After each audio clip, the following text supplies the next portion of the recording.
That's right, class. Those tree humpers are at it again. Down in Lee County, down in Auburn. But before I get to all that, I am JPC. I am the OCF. That is the outlaw of college football. And this is and always will be, unequivocally, the home of the Common Joe and Common Sally and the know, even more so than all those media talking heads.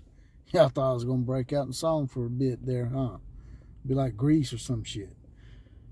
I used to hate watching those kind of movies, man. You'd be sitting there watching them, and all of a sudden they just break out in song, man. Scare the hell out of you. But back to the topic at hand. I was not going to touch this, but it seems like all these other outlets are already getting their jabs in. My podcast partner, Jonathan Lewis, with the C2C network, that is Coast to Coast College Football. Check that out. They got a Facebook page. He was the one that first brought it to my attention that Bryan Harsin has some supposed baggage. Now, there's no proof of this, but there is a lot of mudslinging going on as far as Bryan Harsin goes, and the fact that he may have had some kind of extramarital affair. But the main thing with me that's the big red flag is not that you had a defensive coordinator leave and go laterally to Oklahoma State. Then you had a offensive coordinator that's only been here 6 weeks leave and say it was because of family reasoning. And then on top of that, you had another assistant, like I think he coached maybe defensive backs or something. He was a position coach, left Auburn to go to an FCF school.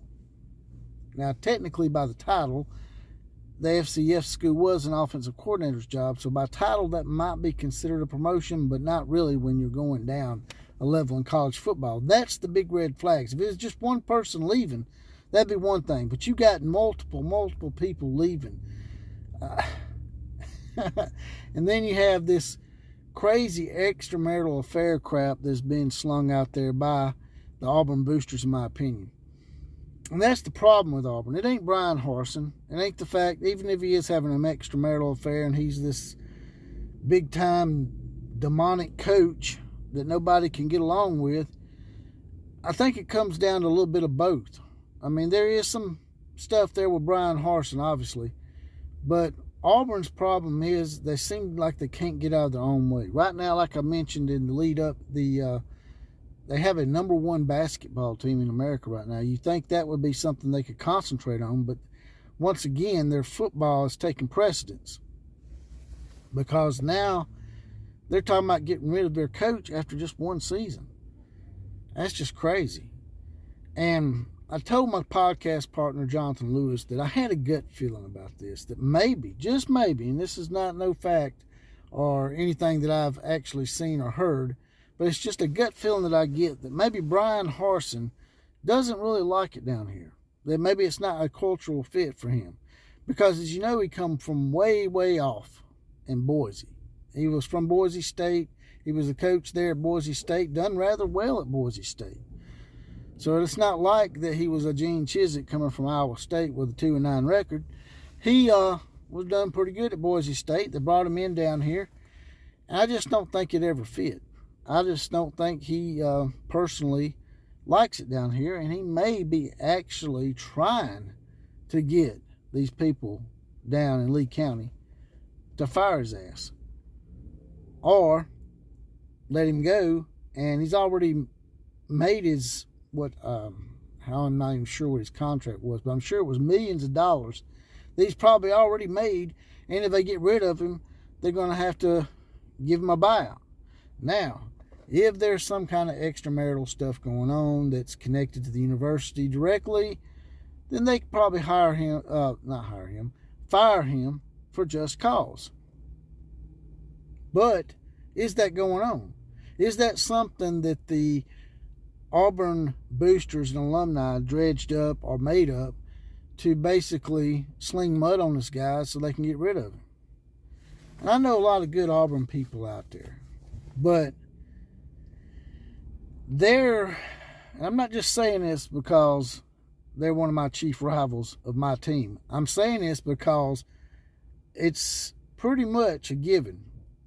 Like you said, it's not any proof, but there's a lot of stuff that's been going on that just makes you have and know deep down in your gut that these people down in Auburn are crooked as hell.